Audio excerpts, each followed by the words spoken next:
Thank you very much, and good evening. I'm sure that I can speak for both Professor Ludemann and myself when I say how delighted we are that so many of you have come out this evening to join with us in discussing the historicity of the resurrection of Jesus. But a warning is in order. To many of you who have never studied the New Testament, the discussion this evening may at times be technical and difficult. For Professor Ludemann and I are going to be approaching the New Testament not as an inspired holy book, but rather as what it originally was, namely a collection of ancient documents.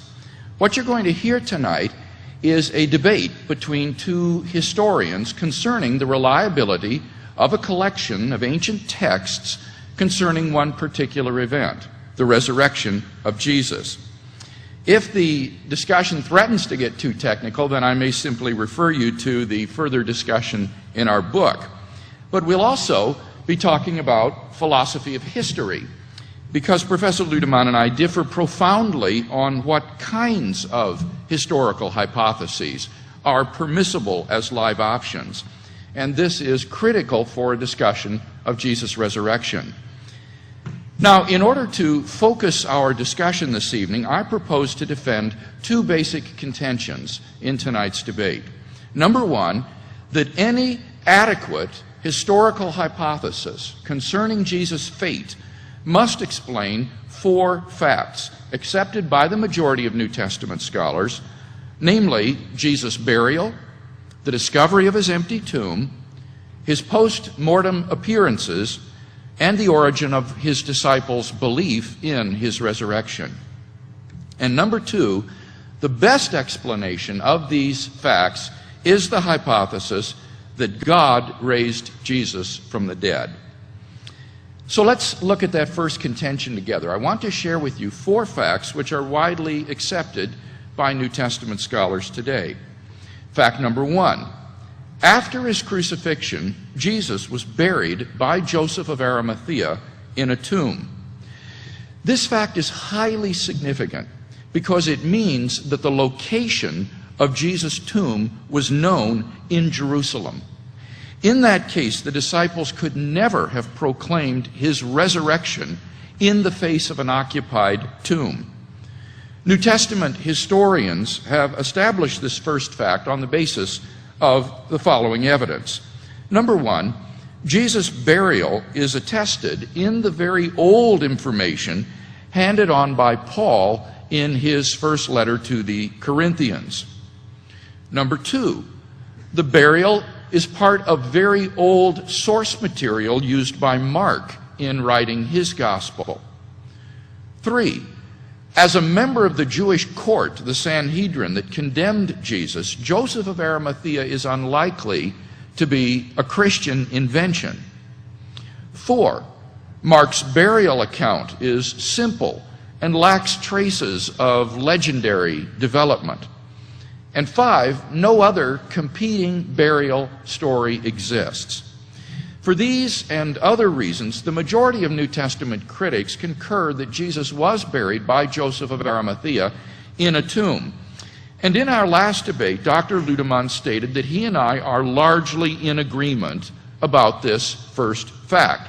Now, this isn't surprising since, in the words of the late John A.T. Robinson of Cambridge University, the burial of Jesus in the tomb is, quote, one of the earliest and best attested facts about Jesus, end quote. Fact number two: on the Sunday following the crucifixion, Jesus' tomb was found empty by a group of his women followers. Among the reasons which have led most scholars to this conclusion are the following. Number one, the empty tomb story is also part of that very old source material used by Mark. Two, the old information transmitted by Paul in 1 Corinthians implies the fact of the empty tomb.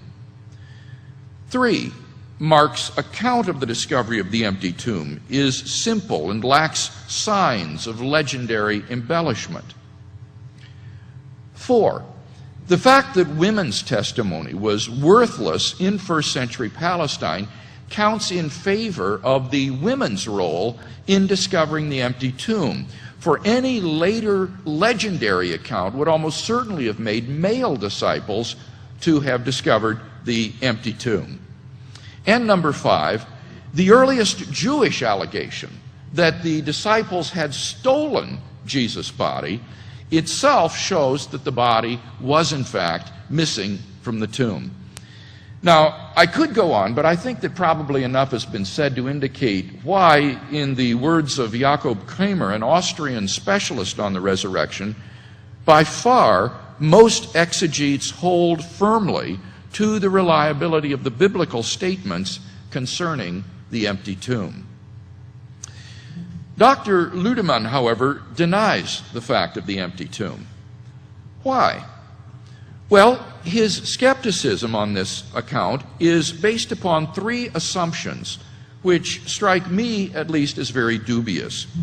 First, he assumes that the only primary source we have for the empty tomb is Mark's gospel. But this is almost certainly mistaken. Matthew and John have independent sources for the empty tomb account. It's also mentioned in the sermons in the Acts of the Apostles, and it's implied by Paul. To quote the biblical critic Klaus Berger, the reports about the empty tomb are related by all 4 Gospels and other writings of early Christianity in a form independent of one another. We have a great abundance of reports which have been separately handed down. Thus, we have multiple independent attestation to the fact of the empty tomb. Secondly, Dr. Ludemann assumes that when Jesus was arrested, the disciples fled back to Galilee, and so could not have visited the tomb. But this is a hypothesis which the historian Hans von Kampenhausen rightly dismisses as a scholarly fiction. Not only is there absolutely no evidence for this assumption, but it's inherently implausible. I mean, can you imagine the disciples fleeing from the Garden of Gethsemane, grabbing their things, and not stopping until they got all the way back to Galilee? It's just inherently implausible. Moreover, Dr. Ludemann's own theory contradicts this assumption, for it's crucial for his theory that at least Peter remained in Jerusalem, where he denied Jesus. So at least Peter could have visited the tomb of Jesus.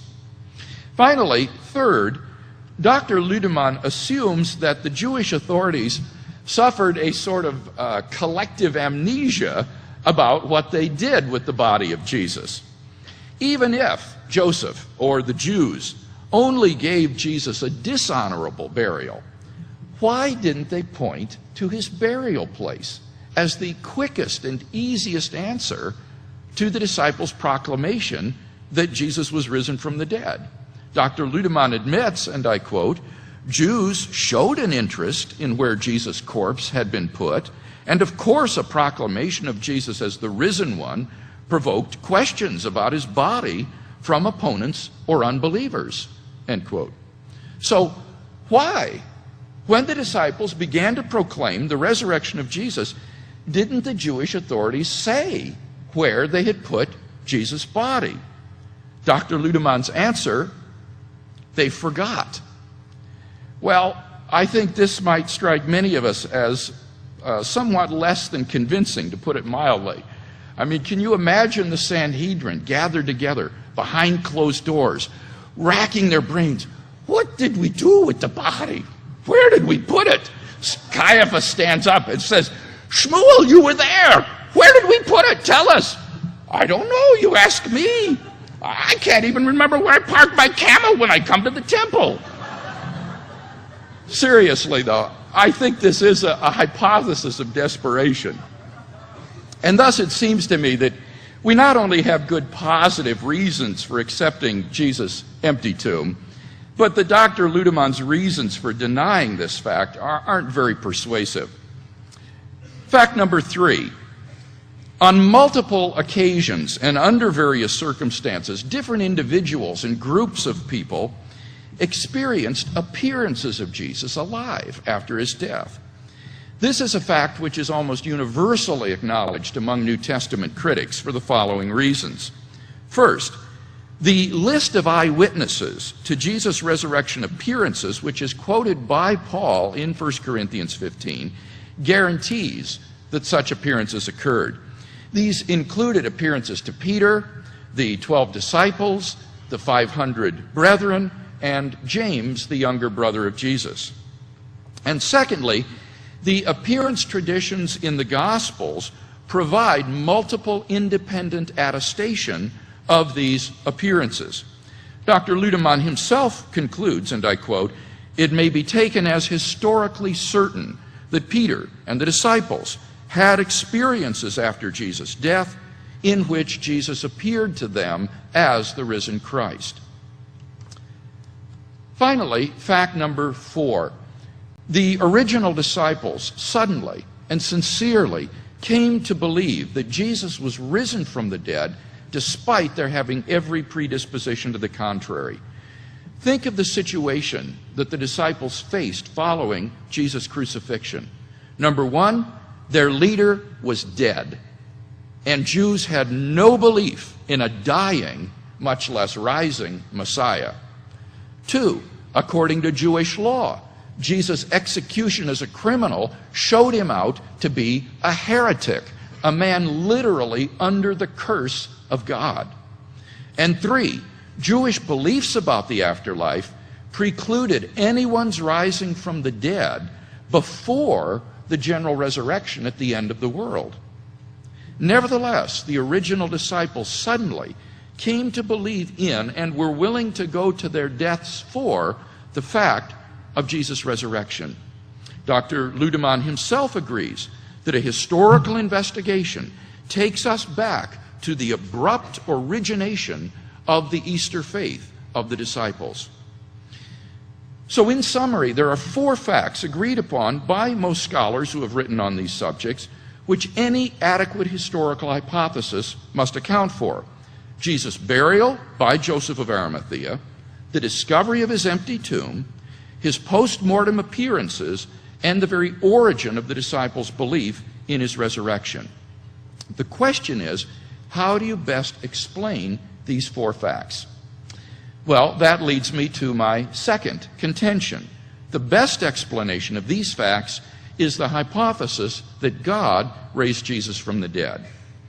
C.B. McCullough, the historian, in his book Justifying Historical Descriptions, lists 6 tests which historians use in determining what is the best explanation for given historical facts, such as explanatory scope, explanatory power, plausibility, not being ad hoc or contrived, being in accord with accepted beliefs, and outstripping its rival theories. The hypothesis God raised Jesus from the dead passes all of these tests. Number 1, it has great explanatory scope. It explains why the tomb was found empty, why the disciples saw post-mortem appearances of Jesus, and why the Christian faith came into being. Second, it has great explanatory power. It explains why the body of Jesus was gone, why people repeatedly saw Jesus alive despite his earlier public execution, and so forth. 3, it is plausible. Given the historical context of Jesus' own unparalleled life and claims, the resurrection serves as a divine confirmation of those claims. 4, it is not ad hoc or contrived. It requires only one additional hypothesis, namely that God exists. And even that needn't be an additional hypothesis if you already believe in God's existence. 5, it is in accord with accepted beliefs. The hypothesis, God raised Jesus from the dead, does not in any way conflict with the accepted belief that people don't rise naturally from the dead. The Christian accepts that belief just as wholeheartedly as he accepts the belief that God raised Jesus from the dead. And 6, it far outstrips any of its rival theories in meeting conditions 1 to 5. Down through history, various rival hypotheses of the facts have been offered. For example, the conspiracy theory, the apparent death theory, the hallucination theory, and so forth. Such hypotheses have been almost universally rejected by contemporary scholarship. No naturalistic hypothesis has attracted a great number of scholars. But if that is the case, then why, we may ask, does Dr. Ludemann reject the resurrection hypothesis in favor of his own preferred hallucination hypothesis? Well, I think the answer is very simple. The resurrection is a miracle, and Professor Ludemann denies the possibility of miracles. He states, and I quote, "Historical criticism does not reckon with an intervention of God in history," end quote. And thus, you see, the resurrection cannot be historical.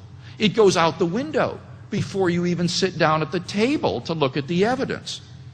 So, what justification does Dr. Ludemann give for this crucial presupposition that miracles do not happen? Well, in his writings, all I could find was a couple of one-sentence allusions to Hume and Kant. He says, Hume demonstrated that a miracle is defined in such a way that no testimony is sufficient to establish it. The miraculous conception of the resurrection, he says, presupposes a philosophical realism that has been untenable since Kant. But Professor Ludemann's procedure here is all too hasty.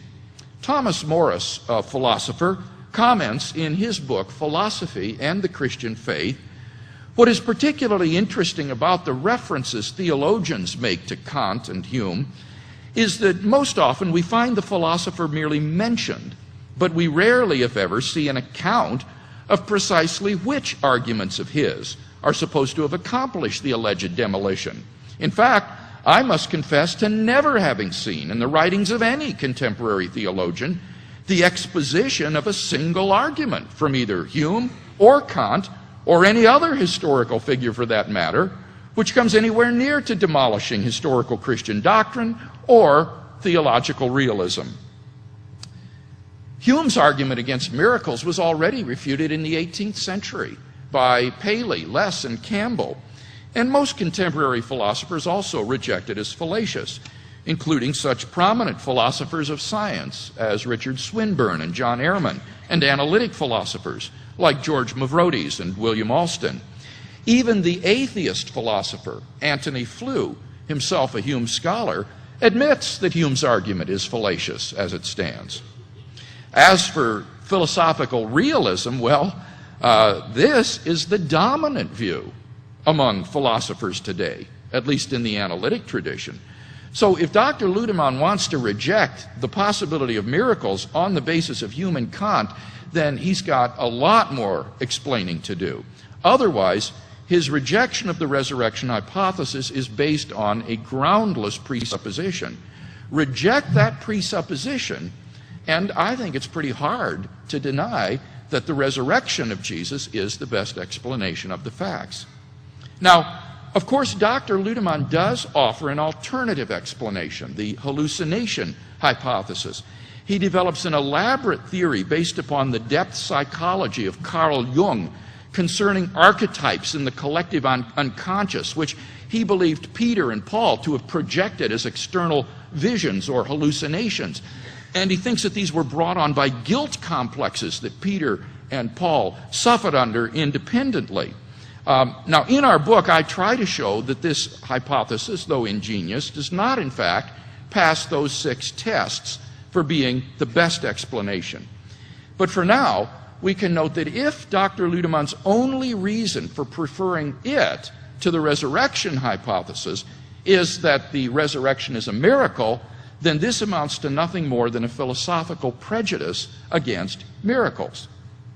So, in conclusion, then, we've seen first that there are 4 established facts to be explained: Jesus' burial, his empty tomb, his post-mortem appearances, and the origin of the disciples' belief in his resurrection.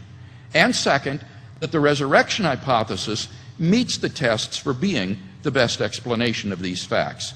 The question then which remains is whether Dr. Ludeman can offer us an hypothesis which better meets those same criteria.